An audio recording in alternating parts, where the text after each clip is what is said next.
you need to think about the fact that you can do a great job for somebody and they can think that you do a really great job for them. But if you're not doing the job that you know that you're capable of, you're not happy.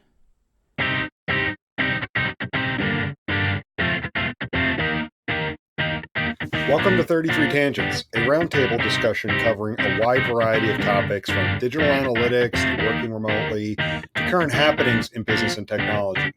Your hosts, Jason Thompson, John Naran, Jen Coons, and myself, Jim Driscoll, all live in different areas of the world but work together in the same company.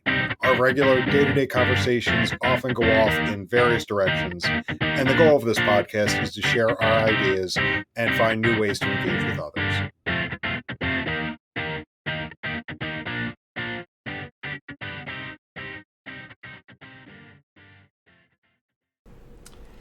Well, I stayed up until 1:30 in the morning. I have a YouTube addiction. What were you I've been watching. Well, I've been watching this guy that reviews MREs. And some of them are super super old, like 1940s, 1930s, and if he feels safe about the food quality on some of the items, like he will eat them, and it's amazing. Anyway, I don't know how I got down this rabbit hole, but I started What's he eating from 1940?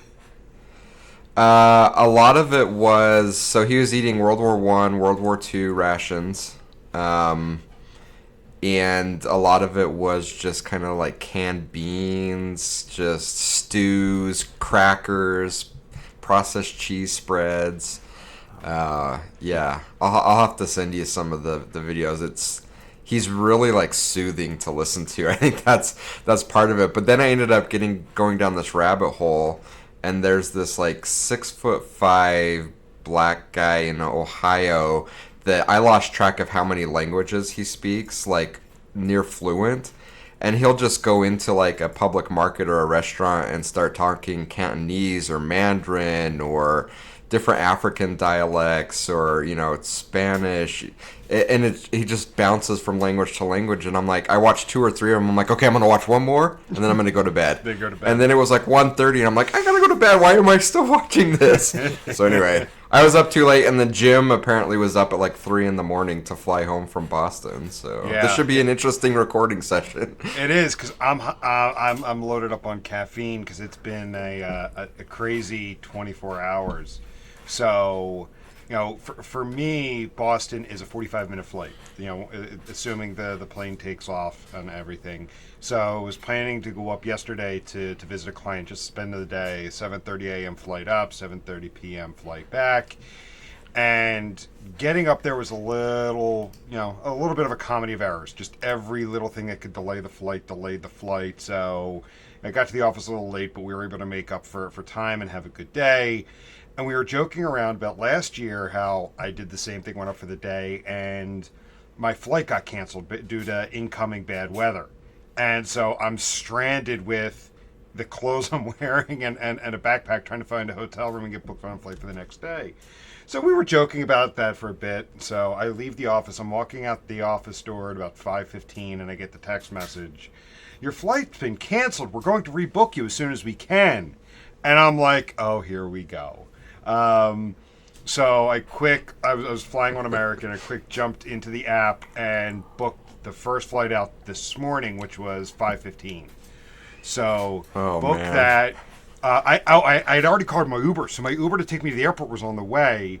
So I changed. I quick pulled up Hotel Tonight and found a hotel room. Changed the destination for the Uber ride to the hotel. Booked the hotel room on the way there. Checked in. And the thing is before I left, my wife was joking with me. She's like, pack an extra pair of underwear just in case. Pack an extra undershirt just in case. And I did. I packed that. So fortunately, I had that stuff. So I went to the hotel room, but I'll say I've had maybe 2 hours of sleep total last night because subconsciously I couldn't fall asleep because I was worried about oversleeping for the flight. So yeah, I may have dozed off for maybe all of 2 hours, and when I came home, I dozed off for maybe about 45 more minutes. So, loaded up on caffeine and a little sleep and a bunch of adrenaline. So today is going to be fun. Yeah, That's awesome. with a new little one at home, you got to get home. Yeah, Yeah. yeah. So, but the 5:15 flight took off on time. The plane was there. So, yeah, I'm leaving messages for people on our various Slack channels at like 4 in the morning my time. So it's like 2 in the morning Jason's time, 1 in the morning Gila's time, and so it was doing that from the airport. But the flight took off on time. I was on the ground by 10 after 6 in Philadelphia, and I was walking in the front door just before 7 a.m. Wow. You're a trooper. And I asked Jim, I'm like, do you want to reschedule the podcast recording? He's like, oh, no. We're doing this. And I'm going to be This is hopped gonna up be on fun. caffeine. And this is going to be fun. And I'm ready to go. By the way, Steven, I dig your home office. It's so bright and airy. Thanks, man. Yeah, I just this was a empty room in our house, and I'm like, and my wife, she works at the University of Louisville she teaches online, and so she was gonna transition it into her office, but then she finds herself sitting on the back deck, and doing all her stuff on the laptop, and I'm like, well, then I'm taking it. So, but I think is that your segue, Jim, because I think I'm so glad when I listen to your story, I'm so glad that I don't do that anymore. Yeah. Yeah. It's crazy, and again, like it's weird that it's happened 2 years in a row. But I've never had it happen like clockwork like this. It just so happened I'm up there because there was bad storms coming through again last night. But it was one of those things you just have to sit back and laugh because there's nothing you could do about it. But I think it is a good segue into our topic. But before we jump into that, want to make sure we introduce you again, Stephen. So we have our returning guest, Stephen Marshall, with us this week, professor at East By popular Tennessee. demand. Yes. Yeah, right. Professor at East Tennessee State University, amongst many, many other things. And this was something you actually brought up to me that you might thought would be a great topic after we were catching up following the episode we did a few months back. And I think it's also great for this time of year. Being a professor and all, and it being back to school. So that when you think about it, back to school, it's like how as a professional, you may not necessarily go back to school for a degree, but how do you continue to hone your skills and hone your craft to become better? And in Jason's words, develop mastery. So after our conversation, I've titled this, jumping at every consulting opportunity. So just our description to get us started. As a consultant, you may feel the need you have to jump at every opportunity that comes your way. And I mean, think about it. What could go wrong with more work and keeping busy? So let's start off there. Like, what could possibly go wrong, or what could be bad with more work than you know what to do with? Yeah, I think it ties into some of the stuff you guys have been talking about the last few weeks too, because talking about the sales cycle and chasing different selling or different opportunities for new clients, and I think one of the things that's unique about your organization is that you don't just take any client just to make a buck, and that you're selective on those partnerships and creating those opportunities that that you're going to deliver value to the client, and that relationship is going to be important, and like you guys have talked about too, I mean, the personalization of that relationship and how important that is to really kind of humanize the business time. I think my context, you delivered the title of that so well, and I'll give you my frame of mind when I was writing that to Jason, and then I wrote it to you after, because I was really venting to Jason as my counselor and psychologist to say, dude, I'm chasing because last time I was on, Jason said, I don't know how you're everywhere, and Seriously. I was you were everywhere. Yeah, working for Adobe as a consultant, as the industry expert for higher education. And as you guys know, Adobe on the Experience Cloud side of the business has an industry expert in every vertical. And I was the only one that wasn't full-time. So I was a consultant. All the other ones are full-time. Financial services, they all have full-time industry experts that, work with the sales team and work with the marketing team, kind of bridge the customer, voice of the customer, and that kind of deal.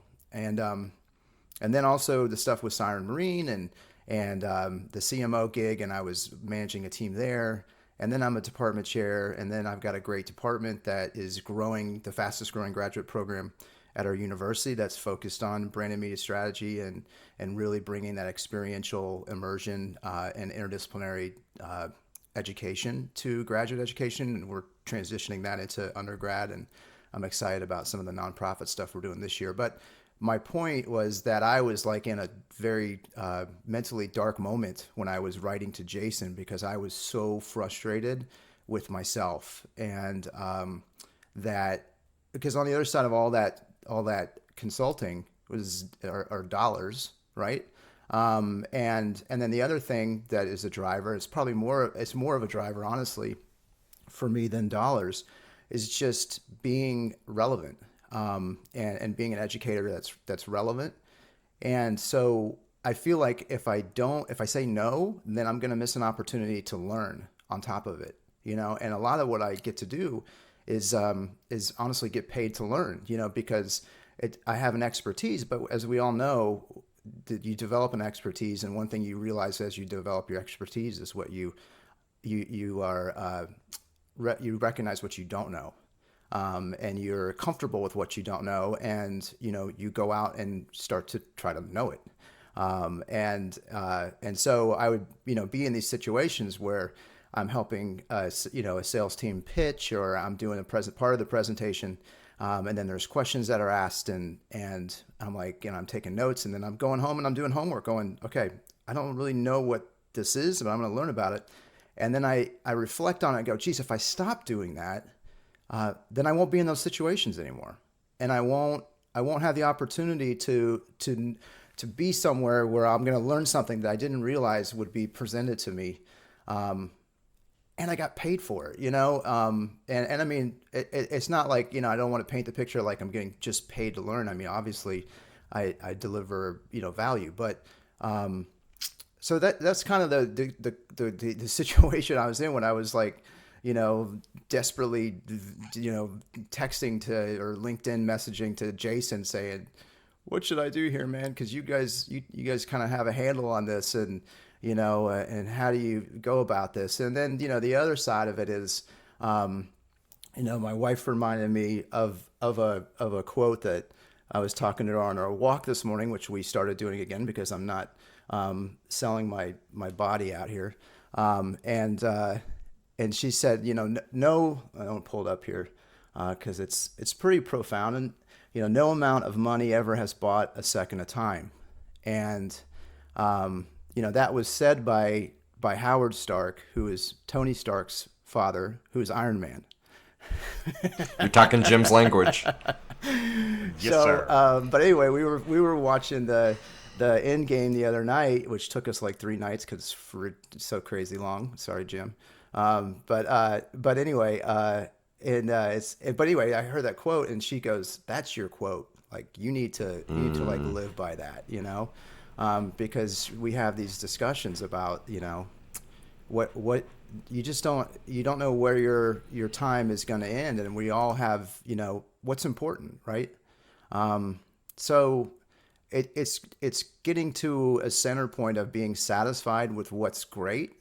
And people say to me, geez, your program, you could grow your program huge. I'm like, I would really like to grow my program as big as it's good. And I don't care how big that is. I want it to be good. If it's no longer the quality that I expect it to be, then because it's big, it needs to be smaller. So that's hard, but that's hard to do. I mean, you guys know, especially you guys know better than I do, because I have a great gig. I have a great, I love what I do. I'll never leave the university. Have got lots of opportunities to do that. But, everything else I do is like icing and on the cake. And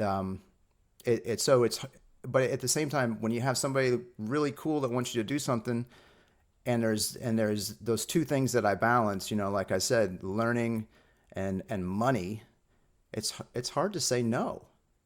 And like Jason, I can imagine with you guys, I mean, with having to carry a payroll and carry everything else and the stress of business and having business and trying to figure out when do you say no? When do you say that this even though the money is there and the opportunity is there, the client's not right? Yeah, and it's something that I struggle with a lot, and it's interesting timing. It usually seems like Jim is picking these topics at an ideal time, and I don't know if he's subconsciously pulling from our conversations or we're just kind of connected in some way. But it's an interesting timing, and we probably should exchange phone numbers at this point in our relationship because it's probably easier to text than LinkedIn, and we can sit on each other's couch virtually here. But yeah, it's really challenging, and from my perspective, the clarity on what's best for our business from a type of work and type of client standpoint is crystal clear, and it's easy for me to make that decision. What's challenging is this desire or need to feel validated. And I actually started writing a post on my personal journal blog this morning about this struggle of having people not get what you're trying to do or reject you. And to me, that's the biggest part of this conversation that I struggle with. We have clients that get it. We have partners that get it. Yeah, I'm so much of my time and attention is pulled to people that don't get it because I want them to get it and I want them to like us.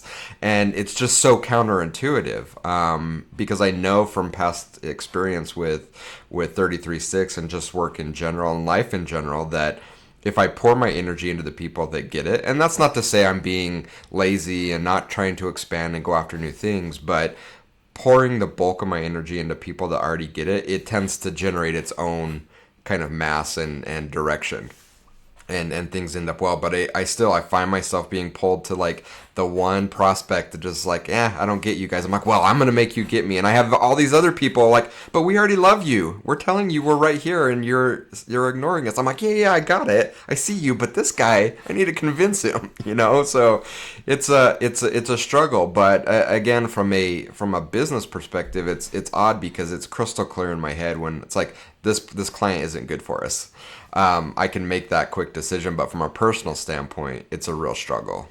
Yeah. And, I think that I have the same mentality as you because if I'm in a room and I'm pitching, I find that if I see that person that's giving me like the laser eyes, and shooting, like the death look or whatever, that's the person I zone right to. It's like I want you to love me, and I challenge. I mean, I can look at that. And I will challenge that stare or that nonverbal, just because I want to win everybody in the room. And I that's a competitive thing that I think I have, but gene or whatever. But it's such a balance. And the thing that I fight with so much in my brain is that old saying of those who can do and those who can't teach. I mean, that drives me, Yeah. I won't drop the F-bomb for the explicit. But close. Yeah, I don't, yeah. But man, that just, that kind of thing really, and I think that's what I really revolt against, because I think those that can do and those that can't teach, but those that can do both do, and so it's just like, it's something that is internally, like, and you guys know my story. I wasn't a career academic. I didn't go to school and school, and then just have all this book knowledge and want to sit in my office and do my 3 pubs a year and get tenure and promoted, and that's fine. That's great for a lot of people, but that wasn't my thing. I accidentally got into education through some great mentors and some great people that made an impact on me, and so I have this thing that I just love doing the work. So it's hard for me to turn that kind of stuff off, and the travel was just killing me. And, you guys talk a lot about virtual work and stuff. And that's probably a whole nother topic if I go down this road, but there is, there's one thing managing a team virtually, is you got to have the right people on the other end of that virtual line,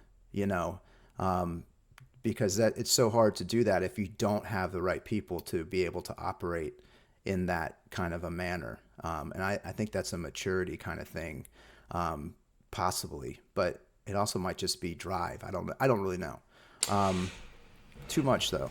Yeah, and I think that's an interesting discussion around the level of drive, the level of hustle. There's a lot of talk on social about hustle and working really hard to kind of fulfill what you want to do. And for me, it's striking that balance and having that conversation with yourself. And I'm interested in kind of diving into that a little bit more, because we did have this conversation about all of these things that you're involved in.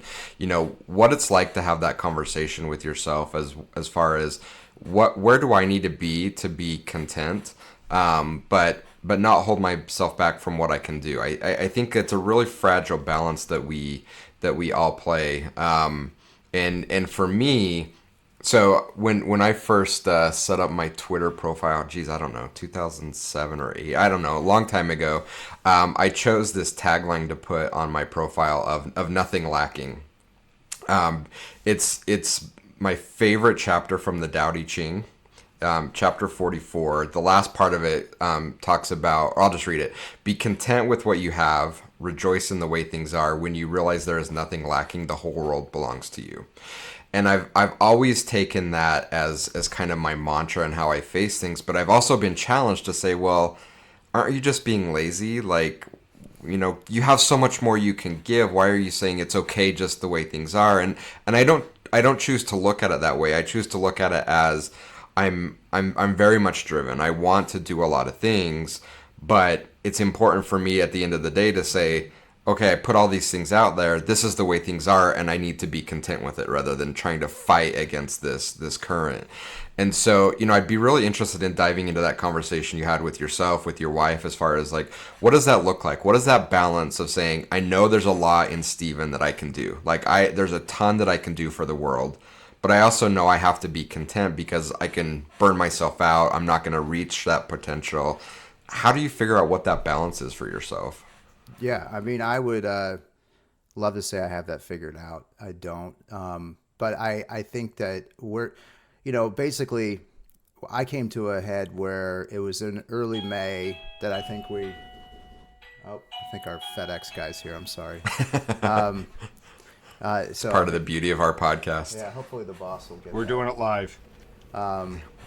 Do it live. So, I think that I got, it was in mid-May, and I was up at Siren up in Rhode Island, and I was heading up there, and we had a huge pitch for a huge company that is going to partner with us, and basically it was just, there's so much stuff happening. That's such an exciting company and doing amazing stuff. And if I wasn't like in love with what I do teaching, I would be there like in a heartbeat. Like it's such an awesome place. The CEO is amazing. I mean, if you have to sign for a package, you have to sign for a package. Can we pause this? I don't know where my wife Well, we're is. not going to pause, but I'm going to let you go get it. All right. What did you go and grab, Jim? A medal? Yeah. So when he was talking about Avengers Okay. Endgame, We're not I pausing. went over and got my the Infinity Gauntlet finisher medal from when I did the Avengers half marathon in Disneyland in 2017. So I did a 10K the day before, and then I did the Avengers half marathon through Disneyland. And then, so this is the Infinity Gauntlet medal you got for doing both. So I had to go grab it off the medal rack right behind me. That's awesome. So you now have all the stones. Well, it's funny. So with this one, I've only done it once, and they discontinued it for a bunch of construction they were doing there. They're supposed to be bringing them back. So you had the medal here, but then on the back of it, each one is then unique because each year they have a different stone. So like they've got the Reality Stone on the back of this one. Oh my gosh. It was a lot of fun, and I told my wife, when they bring this race back, I need to go back out to California and do it. I need to figure it out. That's awesome. Now that's the picture that we've used on blog posts in the past where you're wearing like a Hulk shirt or something. Yes. So like people do it like it's for fun. So yeah, I had an Incredible Hulk T-shirt, and I ran one of the races wearing that. In fact, when I was on site yesterday, We got to talking about like personal work setup, and I told people how like with the baby coming, I got kicked out of my office, which was the third bedroom, and got relocated my office to the basement, which is where I've got all my sports memorabilia up. And they're like, "Yeah, you got some kind of ribbon rack behind you." I'm like, "It's the yeah." I said, so it's telling them about the metal rack, and they started asking about the races. So I pulled up that picture. I said, "This is the picture Jason likes to share every now and then." There's this one, and then me as an intern as a mascot. That he That's tries my to find- all-time favorite. He tries It's to so find amazing. every reason to share across all of our social platforms. What mascot were you? So it was an unaffiliated minor league baseball team in Atlantic City called the Atlantic City Surf. And me and one of the other interns did appearances during the day at like local fairs and school events before school let out for the summer. And it was a giant sea serpent. So I had this giant head that I saw. The mouth is right here, so I would be able to It really see. is amazing. Yeah, It's so great. You're going to share it right after this. I'm going to. And you can't see it with that picture, but there's a giant tail coming off the back. Oh my gosh, that's awesome. That's awesome, and probably very cool in that thing in the summertime. Oh, it was awful. Like I can't stand the smell of Febreze to this day because when we be done with it, we had two, but we go back and forth. And one of the grounds crew guys did was the mascot during the game. But after everything we were done, we would Febreze it down. So, God, I can't stand the smell of Febreze today. But we frequently bring that up because it's kind of one of my icebreakers.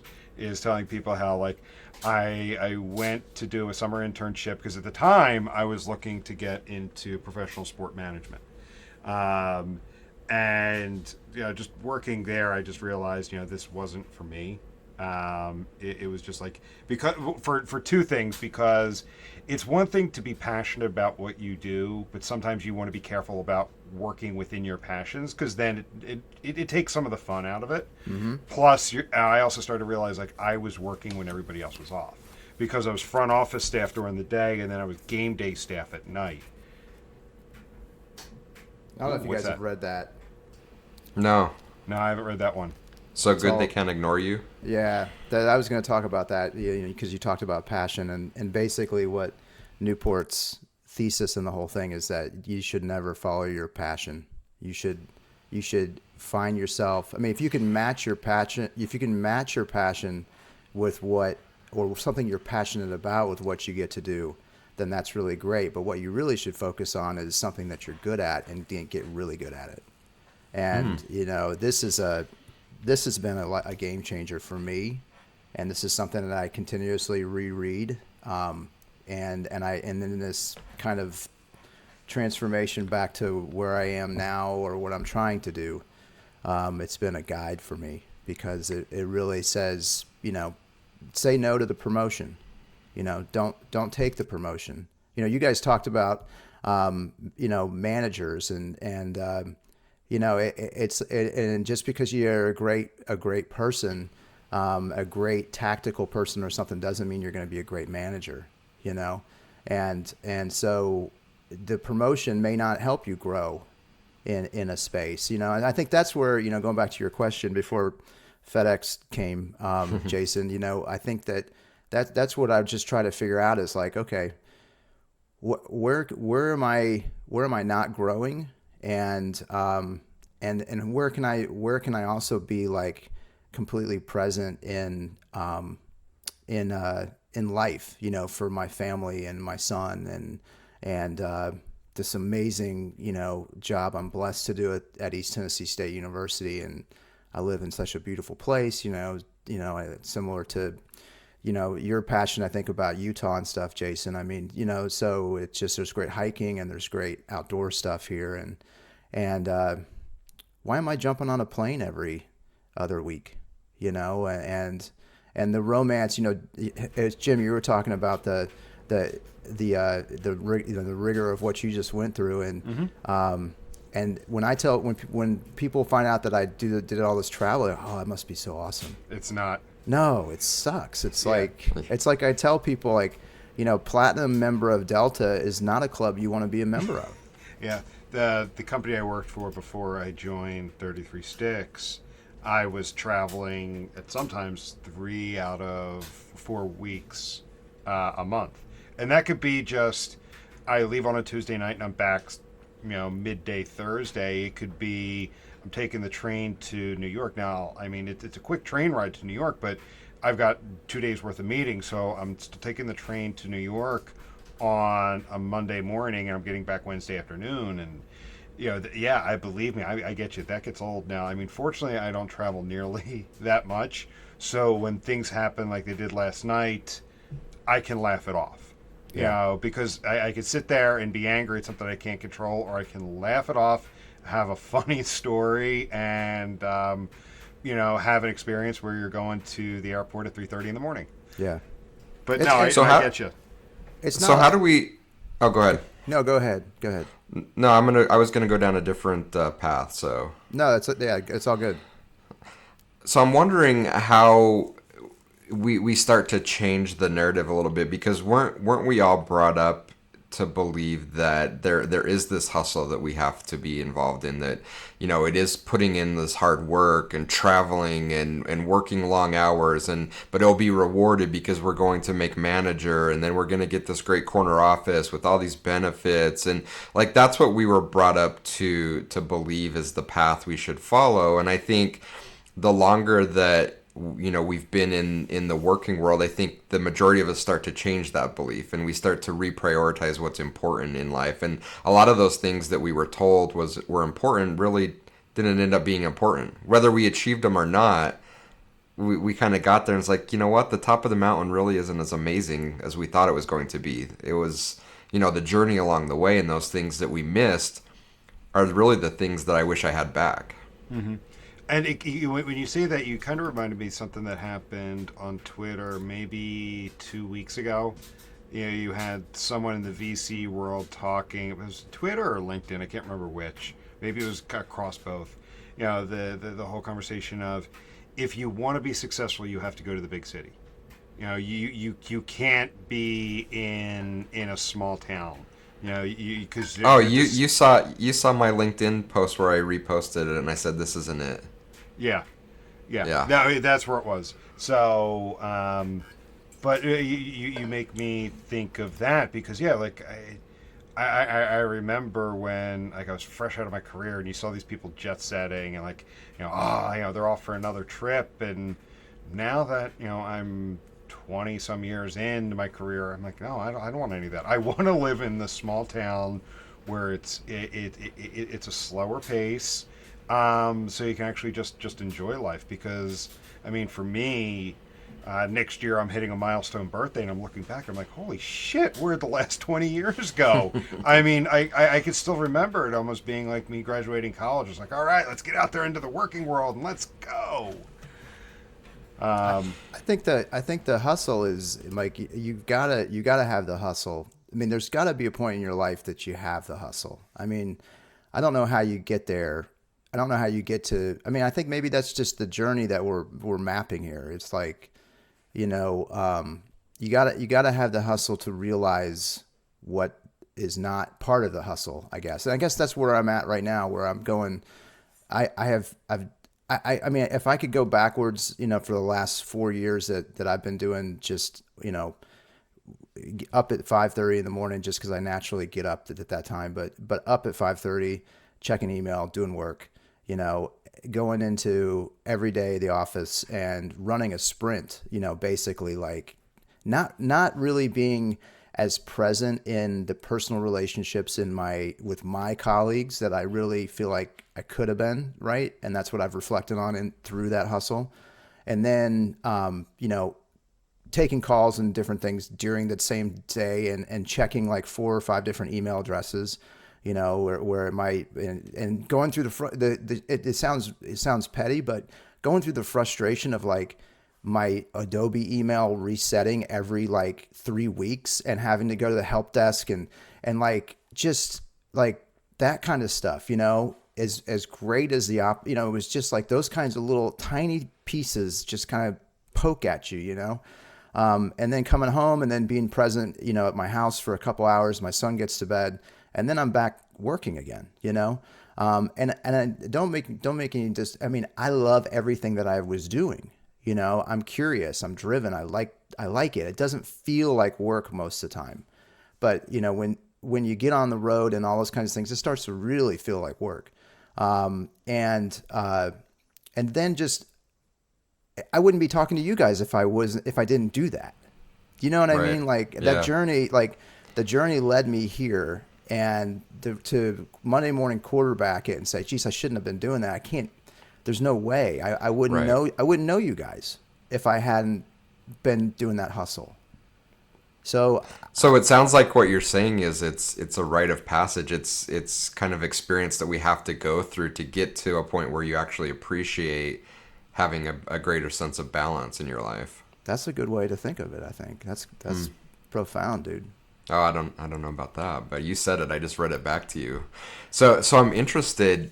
Are these type of conversations happening in higher education? What questions are your students asking, and what are you kind of sharing with your students to prepare them for this kind of arc of their life and career? Great question. I think we can bucket like Gen Z or whatever you want to call them as a type, you know, just like millennials get bucketed like that, you know, and they're all individuals, you know. So I can give you two great examples. I have one student who came to me as a freshman and had a scholarship at Belmont. It was a great university in Nashville. Very, very focused on music industry management. And she said, "Dr. Marshall, I want to work for country musicians. I want to manage artists. And I'm going to look at Belmont, but it's going to be expensive, and but this is what they do, you know." And I said, "Look, we can get you there, you know, and you're not going to have the debt." And you know, and so she took my word, and now she's working did an internship this summer after graduation, and is working and managing on the George Strait team, and she's doing exactly what she wanted to do. That's one type of student, and that's one type of conversation. And I'm bringing her example up because the other side of it is, I got this degree and I should be making, you know, $60,000 a year now. So why isn't anybody just giving me stuff, you know? Or you know, really interesting posts that somebody I know had shared that I just thought was so comical was that, you know, some Fox commentator had said, you know, the university should be held accountable for the debt, and they should be held accountable for students getting jobs. And so I thought, well, that would be fine if we were putting out widgets and they all were the same. But the internal makeup of a student is what drives that student. You know what I mean? So to get back to your question, it's like I have students that are born to hustle and they work hard. And this particular student, I mean, that is now working, you know, on the George Strait team and all this stuff. I mean, she was the president of our club, and she was the leader of all of our different student experiential trips that we planned. And she was on my student advertising competition team. And, you know, I mean, and this other student doesn't do anything. Just like, oh, you know, I have a degree now. You should pay me, you know, and it's without a doubt, every year, every other year, I see on social media, I've got this degree, and I can't do anything with it. And it's like, well, you didn't do shit when you were here. So why would you expect anything to change?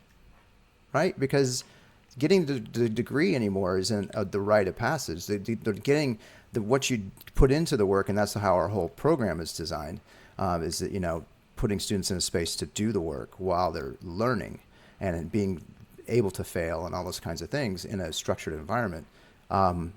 That's what really is going to that's what makes you want to, you know, that makes you guys want to hire somebody. Right. Not because they got a degree from us. It's because they can display the value that they're going to bring to your organization. So I think that I explain to students that this is a hustle, and nobody is going to hire you because of your degree. Like, I don't even know what degrees you guys have, but, you know, I mean, Jim's doing analytics, and he was wearing a mascot outfit, you know? So it's like, you don't.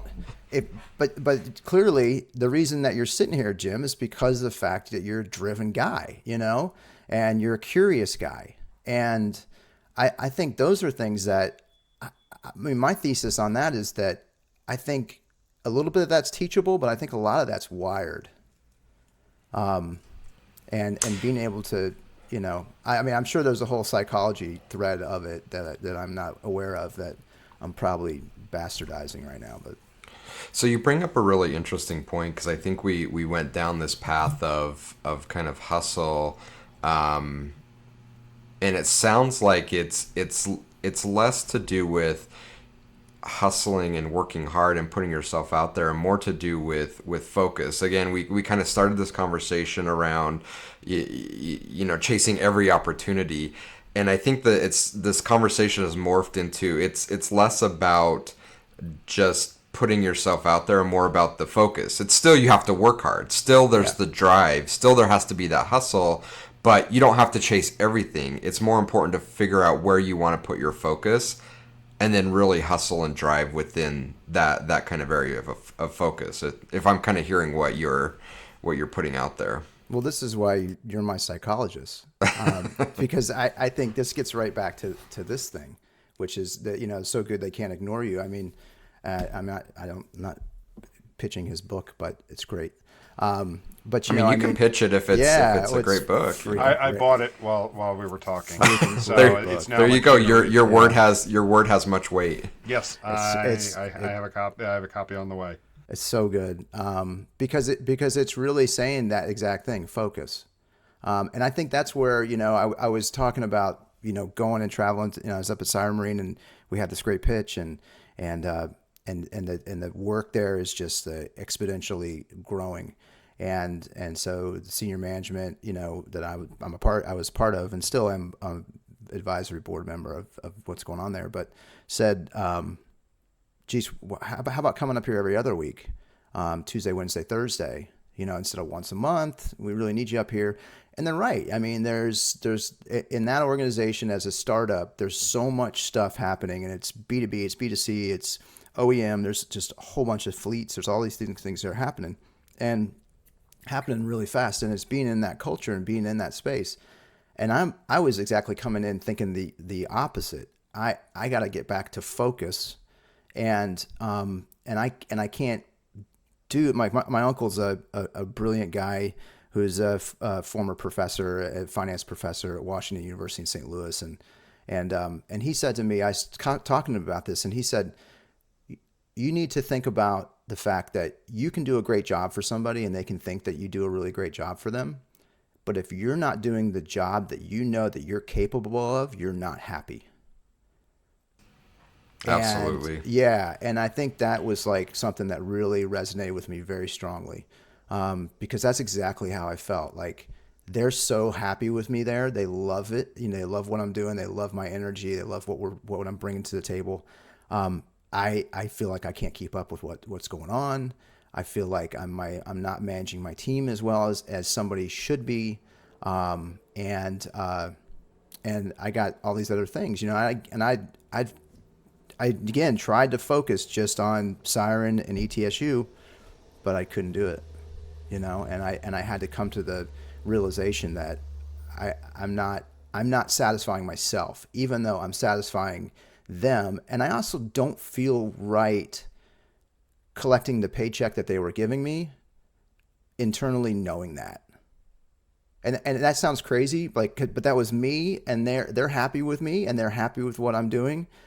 But I don't feel like I was earning the money that I should be earning, because I felt like I was falling short personally.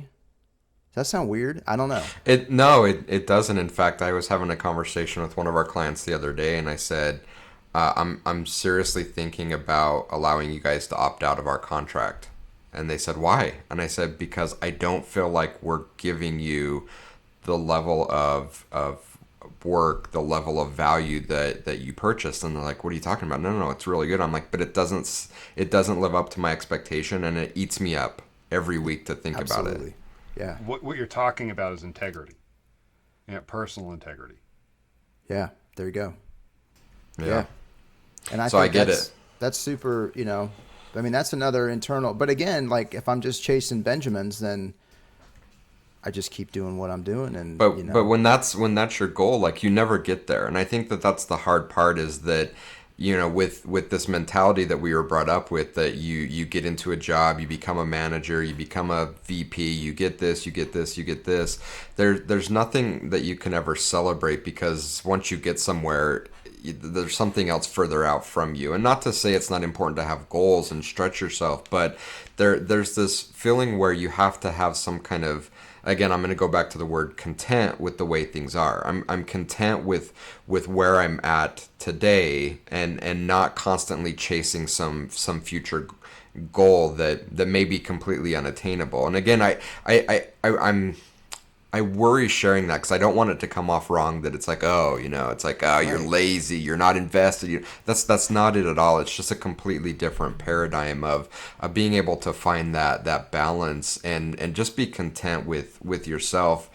It's a paradigm shift where you end up actually creating more. You end up hustling more, whatever the phrase you want to use. So I want to spend the last few minutes talking a little bit about maybe what each of us have gone through to find that focus, because Stephen, I think you hit on it so perfectly, that it isn't about not working hard. It isn't about hustling. It isn't about putting yourself out there, but it's about doing it in a focused manner.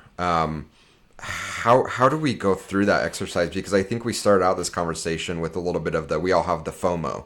We're missing out on something. Absolutely. If I don't do this, then I'm not out there, and I'm not putting myself in this position to. So how do we combat all of those negative thoughts in our heads and come up with an area where we want to focus on, which I'm sure for someone like you that has all your talents is extremely difficult, because you could put all of your time into being a bass player. You could put all of your time into, being a CMO. You could put all of your time into being at the very top of academia. How do you figure out the right balance and focus? And again, you're in a very unique position where you can help mentor the next generation. What life lessons are you sharing with them to say it's going to be really difficult as you get out there, but here's some tools to help hone in where you really need to be? And maybe the tools are in that book that Jim just went out and bought. Yeah, well, they are, but I think that where I disagree a little bit with the author is that there is a point of passion if you can get the passion crossover, I'll cite my wife here, as I typically do in any kind of presentation at some point. She was an amazing farm rep salesperson, like top 10 for Pfizer for a couple quarters, and she's just really good at it. She did not like it. I mean, didn't feed her soul at all, but she was really good at it, and what feeds her soul is teaching and what she's doing now. And so I think, the whole thesis of the book that we talked about was really focusing on something, getting really, really good at it, continuing to have that focus, and making sure that you get into a space to where, and this is perfect for the analyst, kind of thing that you guys have to deal with, trying to find people and hire people and stuff, because those people that are really, really good at not only looking at data, but being able to bring narratives together with data that are actionable insights that are going to help a client. Those folks that are good at that, they get to say no to things, because they can say no a lot, because they get their pick, and that's the whole idea of this book. And what he's saying is that, look, it doesn't matter if it's your passion or not. If you just can really focus on it and it's something that you're good at, then people will hire you for it, and you'll be better off for it. And I think that's where I'm coming back, going, okay, let me throttle back. Let me get into some spaces that I'm not as familiar, that I really like to be familiar with, that I know I can deliver value to my students with, programmatic buying and those kinds of things. And so that's kind of like where my space and my mind space is going now. And I'm not getting paid for any of that, but I'm taking, going back to your question or your comment about laziness, or I'm working just as hard as I was. I'm just not on a plane going somewhere, and I'm not getting compensated for it, but I'm internally like getting more value, and really feeling like I'm bringing that back to the folks that it matters to, which would be me and then my students, and to keep things relevant. And Jim, I think the integrity thing, you said that and it hit me like really quick, and then I was thinking, am I being disingenuous by, and I guess I'm flipping I'm going on a tangent here, but am I being disingenuous because I'm not internally happy with the work I'm doing, but my client is? Is that an integrity thing? Is it? I don't know. Like, I mean, I think it is because maybe it's you hold yourself to a higher standard than others do. okay, So it's the way I kind of see that, and the way I interpret what you're saying is you see it, being a potentially higher quality, more detail, whatever characteristic, you see it being at a step above what somebody else sees it as. And that's why you excel in what you do. yeah, So it's not being disingenuous, it's telling people, no, this could be better. You're accepting less. right, got it. Yeah, that makes sense. So I think it's really trying to help students understand that focus and that deep dive into something is something that they really need to do to differentiate themselves in the marketplace, and to really be able to show an employer the value they're going to bring to an organization. But it's also, if you can align that with something you're passionate about, like who's passionate about programmatic buying? People are, right? I mean, I'm passionate about learning about it, right? So, learning more about it. I mean, of course I know about it, but the thing is, I've not deep dived into it to enough. That's where I'm always asking myself questions about it. And I'm like, I really need to get to answering those questions that I keep asking myself. And so it's really that focus, I think, that's so important. And then when it can line up with a passion, then that's the ideal, right? Yeah, and I think what you're kind of talking about, and it's interesting because we got to a different place in this conversation than I think I had thought we were coming into it, where I had come into it thinking, okay, we're going to talk about doing less. We're going to be, more selective in what we do, so we're going to do less. And in fact, I think the opposite. I think it's paradoxical what you're saying, that we deserve to more deeply evaluate the things that are coming into us and being selective about the things that we want to invest in. And by doing less and taking less, we actually end up doing more. Absolutely. Because we're more focused and we end up doing more. So again, I came into this conversation, I'm thinking about, how do I justify this, being lazy or not doing enough? In fact, that's not it at all. It's we all should be in a position where we more critically evaluate the things that are in front of us, and we don't have to say yes to everything. Back to, as Jim queued this up, how do you get away from saying yes to everything? That we have to say no to things so we can do more of the things that really are fulfilling and really help drive value with the things that we're good at. Yeah. Right. Yeah. Very good stuff. So I think we have a return topic, Jim, because there was something Steven said that I'm like, we need to have him back to talk about this huge backlash that there is right now against higher education costs and the value of higher education and why we even need it anymore. That will be a fun episode. I will put that down in my notes. So Steve and I will be in touch to schedule that. You'll be our first 3-time guest. Woohoo! Well, and again, he is in demand. Yes. He laughed about it, but like the episode is highly rated. And it was a really interesting timing because Nancy Dooley tweeted the other day about how the first episode was one of her all-time favorite episodes, and I tweeted back, I'm like, well, we should have him back on, knowing that we were going to record later this week. So that's awesome. I can talk a lot about that. I think that's yeah, totally. That's my channel. I mean, that's really where my center is back again. It's like, I've got 3 new faculty members, and we're doing. Adobe basically came to us and said, we love what we're doing, and you guys are a strategic account, and we're gonna put you really forward in what we're doing, and put your program in front of a lot more people. So all those kinds of things, were like feeders and pieces for me to go, yeah, I'm making the right decision to get back to my focus and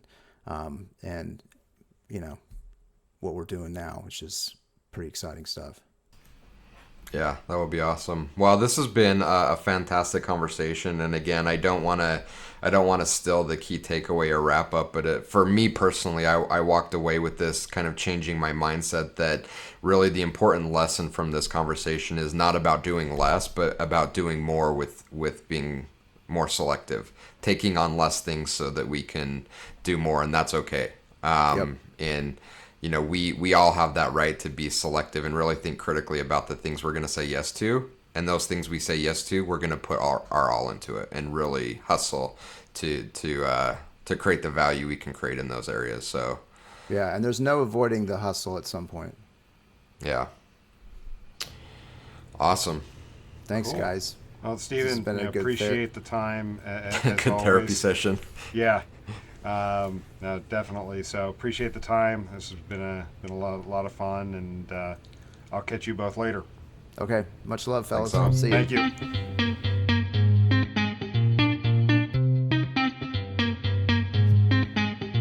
Thank you for listening to this week's episode. We hope you enjoyed it. If you'd like to reach us, you could do so by emailing podcast@33sticks.com or on the web at www.33sticks.com. The 33 Tangents podcast is a production of 33 Sticks.